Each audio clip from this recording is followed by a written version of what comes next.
And now we're going to learn how to create banners for Instagram and Facebook.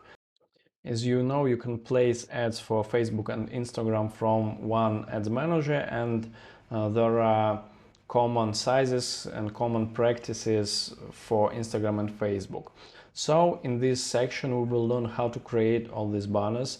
We will learn how to create banners for stories. We will have some tips for stories. We will see how to deal with 20% text rule that is still working in Facebook, despite that it says that this rule is gone. In 2021 we still have to think about this rule. And finally we will review how to use a bonus file with a Facebook banners template. So let's go and see how to create Facebook banners on practice.